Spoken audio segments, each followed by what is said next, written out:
All right, so you're ready to kind of like conquer English, you know, on your own terms, at your own pace. We've got you covered. We dug into some expert advice and found, I think, some really cool tips and strategies, like stuff you won't find in any textbook. Think of this as your cheat sheet to unlocking fluency, right? And the best part, it's not like one size fits all. We're talking a fully customizable journey tailored to your current level, whether you're just starting out or you're like, pretty comfortable with the basics. Exactly. We'll be covering everything, like pronunciation secrets, unconventional practice methods, even some stuff you might not expect, like chatting with AI to boost your skills. We'll also be debunking some common grammar myths and exploring what makes, those different English accents so unique. Okay, so first things first, let's imagine you're leveling up in a video game. You wouldn't just jump into a boss fight without, like, understanding your character's strengths, right? Yeah. Same goes for learning English. Knowing your proficiency level is key to choosing the right, tools and challenges for you. Exactly.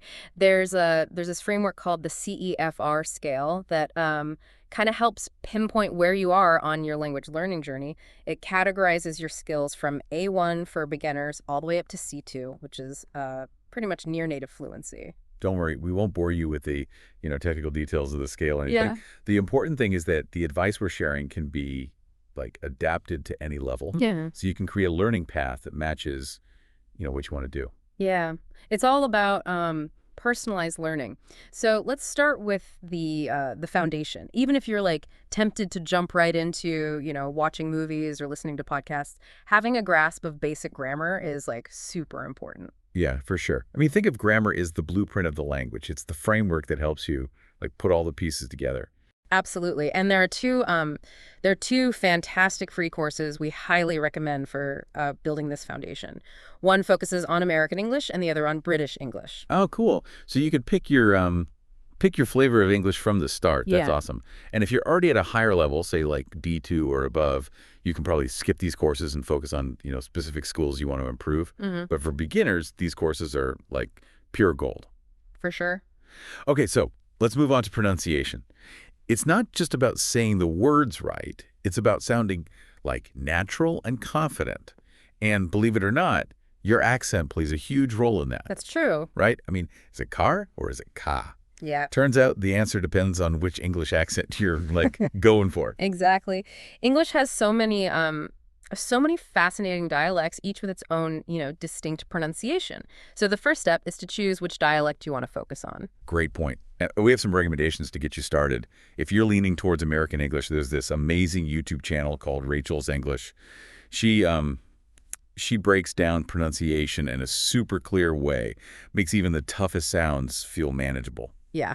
And for those who want to master like that British accent, there are specific playlists dedicated to just that. The key is to practice the listen, record, compare method. Hear the sound, try to copy it, then listen back and see, how you did. You're like having your own, like, pronunciation coach, like, in your pocket. Right. And here's where things get really interesting. There's this concept called vocal placement. It's all about how the muscles in your mouth work together to like create those specific English sounds. Ooh, so it's like learning a new dance, but for your tongue? Kind of, yeah. That's so cool. But why is this so important? Well, mastering vocal placement is like unlocking a secret code to pronunciation.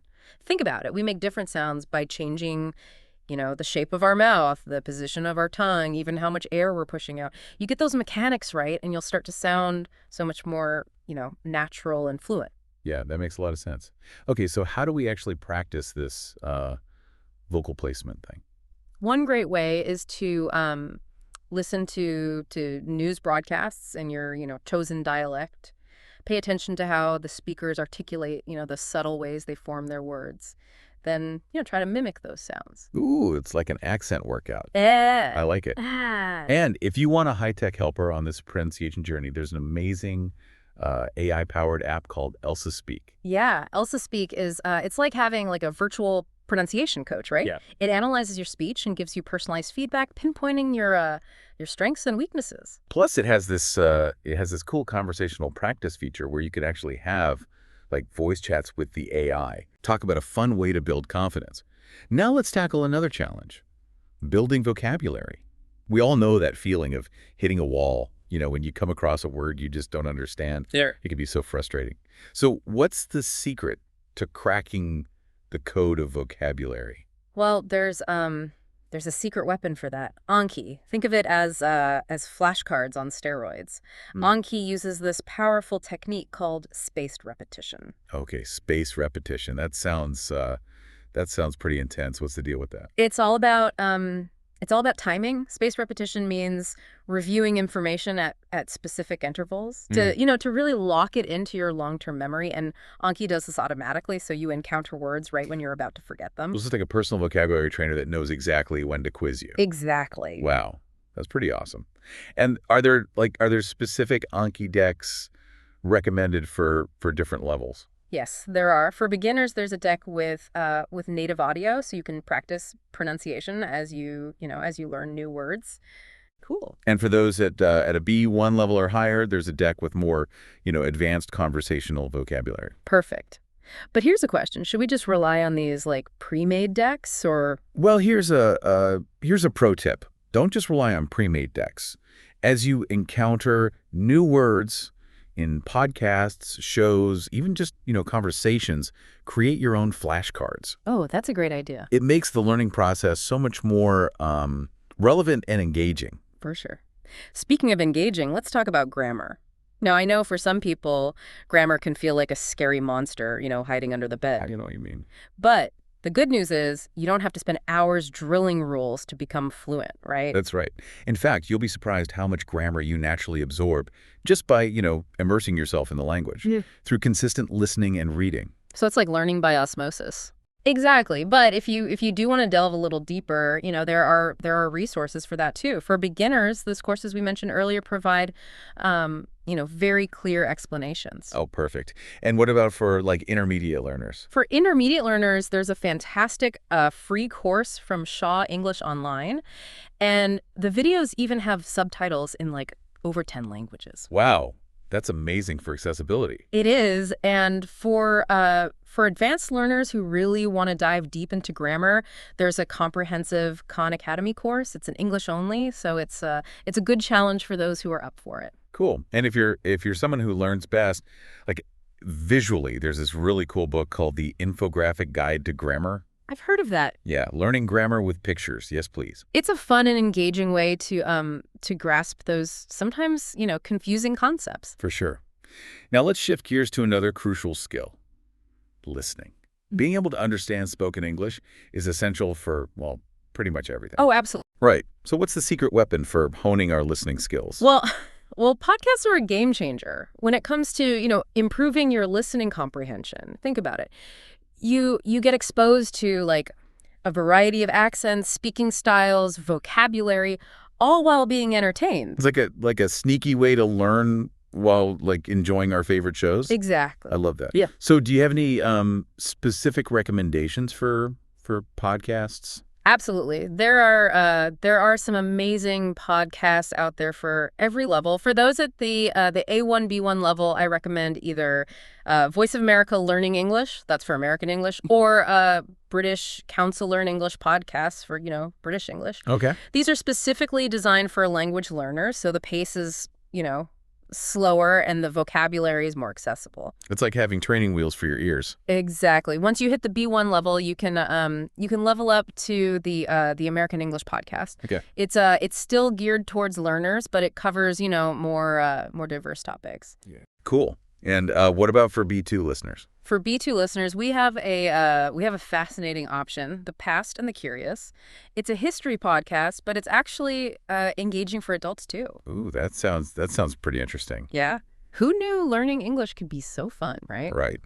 And what about for those at the C1 plus level? For those at the C1 plus level, the world is your oyster. You can enjoy podcasts designed for native speakers like the Moth Story Hour or Radio Lab for American English, or BBC Radio 4 for British English. Awesome. These podcasts feature a wide range of topics and speaking styles, so you get a real taste of how English is used in different contexts. That's amazing. So many great resources. Yeah. But I have a question.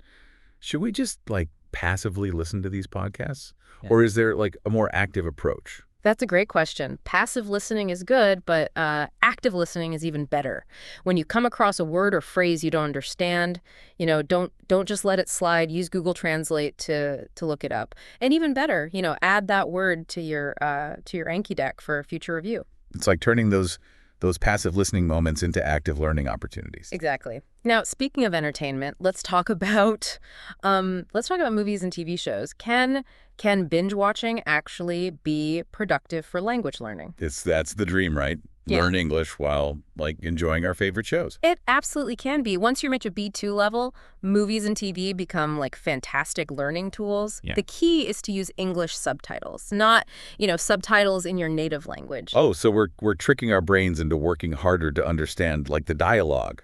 Right. Okay, I like it. And what's the benefit of that? Well, it forces your brain to connect the spoken words with the written form. And you'll be surprised how quickly you start picking up, new words and phrases just by watching. That's so cool. Yeah.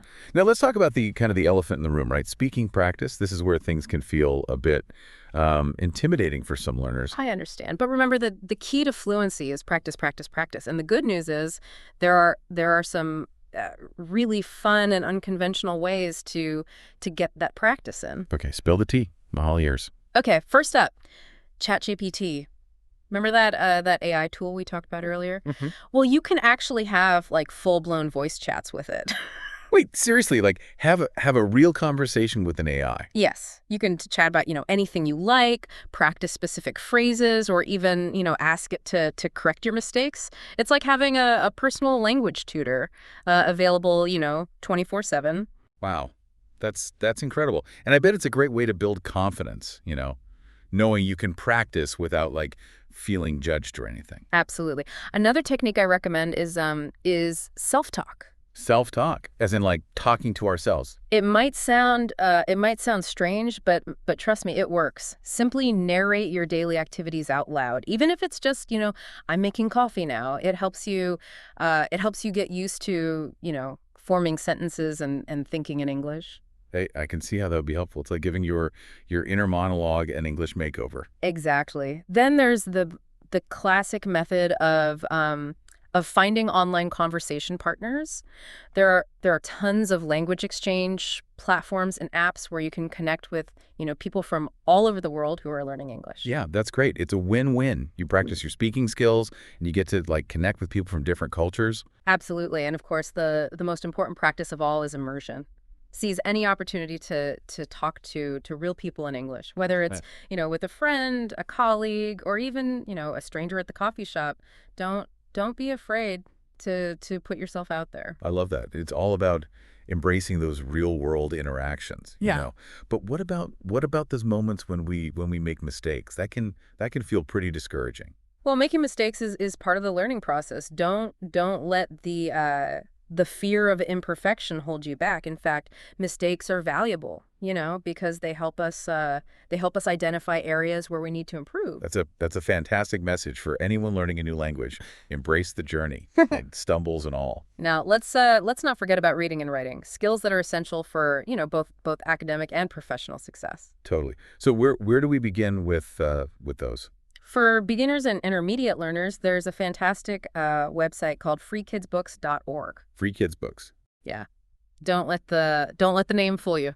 They have books suitable for adults too. Wait, really? What kind of books? Well, the site is searchable by age and English level, so you can find something that matches your current abilities. They have everything from simple stories to more complex narratives. Oh, that's so cool. And what about those of us who are ready for more challenging reads? For advanced learners who want to dive into classic literature, Project Gutenberg is an amazing resource. Oh yeah, I've heard of that. It's like a massive online library.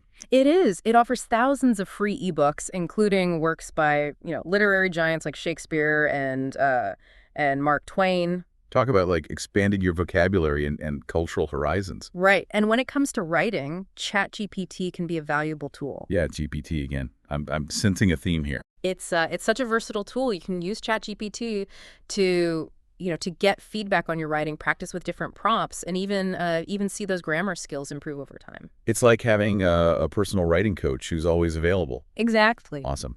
But how does writing actually help us like improve our English? Well, writing forces you to think carefully about grammar, vocabulary, sentence structure. It helps you, pinpoint your weaknesses so you can address them. That's like a powerful tool for self-assessment. It is. Okay, so we've covered a mountain of information today. We've got pronunciation tips, vocabulary strategies, grammar hacks, listening resources, speaking practice methods, even reading and writing advice. It's a lot. It is a lot to take in. Mhm. But the most important takeaway is this. The key to success is creating a personalized routine that works for you. Okay, so strategy time. How do we take all of this like amazing information and turn it into an action plan? Well, first, be honest with yourself about your current level and your goals. Are you, a beginner just starting out, an intermediate learner looking to, boost your fluency, or an advanced speaker aiming for like near native mastery? Your routine should reflect your individual needs and aspirations. So it's kind of like designing a personal fitness plan, right? You wouldn't expect a beginner to like run a marathon on their first day. Exactly. If you're a total beginner, I suggest, dedicating most of your time to building that core understanding of the language. Those free courses we mentioned earlier are a fantastic place to start. You're getting familiar with the basics of grammar, vocabulary, pronunciation, the building blocks of fluency. It's like laying the groundwork for everything else. Exactly. Alongside those courses, sprinkle in some pronunciation practice using, Rachel's English or those British English playlists. Even, 15, 20 minutes a day can make a big difference. And of course, don't forget to start like building your vocabulary muscle with those Anki flashcards. Right. As you progress to the A2 level, you can start incorporating some listening practice with those beginner-friendly podcasts from Voice of America or the Sure. British Council. They're like training wheels for your ears, Yeah. helping you get used to the rhythm and flow of spoken English at a comfortable pace. Exactly. Now, once you hit that intermediate level, things become a bit more flexible. You can continue with the courses if you find them helpful, or you can make listening practice the core of your routine. Perhaps focusing on the American English podcast, which covers such a wide range of engaging topics. Yeah, for sure. And of course, we keep expanding our vocabulary with Anki and start incorporating those fun speaking practice methods we talked about, right? Having chats with ChatGPT, narrating our day out loud, finding an online conversation partner, maybe even, striking up a conversation with someone at the grocery store. That's the spirit. The key is to get comfortable with speaking, even if it feels a little awkward at first. And what about our advanced learners? What does a solid routine look like for them? For advanced learners, the focus shifts to fine-tuning, those subtle nuances of the language. At this stage, it's less about, structured courses and more about immersing yourself in authentic English content, like those podcasts designed for native speakers, the Moth Story Hour, Radiolab, BBC Radio 4. You'll be exposed to a wider range of, vocabulary, accents, speaking styles. And reading plays a big role too, right? Diving into those classic novels from Project Gutenberg or exploring contemporary authors that we enjoy. Absolutely. Reading not only expands your vocabulary, but also exposes you to different writing styles and grammatical structures. It's like absorbing the language through osmosis. Mm-hmm. And of course, we continue practicing our speaking skills through, conversations and self-talk. Exactly. And at this level, it's also beneficial to focus on writing, perhaps using, ChatGPT to get feedback on essays or emails, or even, trying our hand at writing short stories or blog posts. Yeah, the more we practice, the more confident and fluent we become. No matter what your level is, there are a few key principles to keep in mind when crafting your personalized English learning routine. Okay, give us the golden rules. First and foremost. Mm-hmm. Consistency is king. Even if you can only spare, 30 minutes a day, make it a non-negotiable part of your routine. Those small, consistent efforts will add up over time. It's much more effective than, sporadic marathon study sessions. A little like watering a plant, right? Small, consistent amounts of water will help it thrive over time. Perfect analogy. Another crucial element is is variety. Don't limit yourself to just one type of practice. Mix it up. One day you might, focus on listening to a podcast. The next day you can, practice speaking with Chat GPT, and the following day you might, dive into some reading. Keeps things interesting, right? Prevents boredom. Exactly. And speaking of motivation, don't forget to celebrate your progress. Yes. Acknowledge those small wins along the way. Yeah. Did you finally master a tricky grammar concept? Were you able to hold a conversation without too many stumbles? Give yourself a pat on the back. Those little victories will fuel your desire to keep learning and growing. And finally, remember to have fun with it. Learning English should be an enjoyable journey, not a dreaded chore. Such a crucial point. When we're enjoying the process, we're much more likely to stick with it. Find resources and activities that genuinely interest you, whether it's watching your favorite movies with English subtitles, listening to podcasts about your hobbies, or connecting with people who share your interests. Make learning English a natural part of your life. Yeah. Don't make it just another task on your to-do list. Weave it into the fabric of your day. Exactly. And remember, learning a new language opens up a world of possibilities. You can connect with new people, explore different cultures, and even advance your career. It's a gift you give yourself that keeps on giving. So there you have it, a personalized roadmap to English fluency, designed just for you. We've covered a lot of ground today, but Yeah. you don't have to tackle everything at once, right? That's right. The most important thing is to just start. Pick one or two strategies that resonate with you, and begin building those English skills, today. Baby steps, my friend. Don't get overwhelmed trying to do everything all at once. You'll be amazed by how quickly you progress. With consistent effort and a touch of playfulness. And never forget those wise words. Have fun with it. Let learning English be an adventure of discovery, not a dreaded chore. We've thrown a lot of information your way today, but hopefully you're leaving this deep dive feeling inspired and empowered to conquer the world of English. Absolutely. Go forth and conquer, language learners. And as you embark on this exciting journey, we want to hear from you. What aspect of English learning are you most excited to tackle first? Let us know. We're cheering you on every step of the way.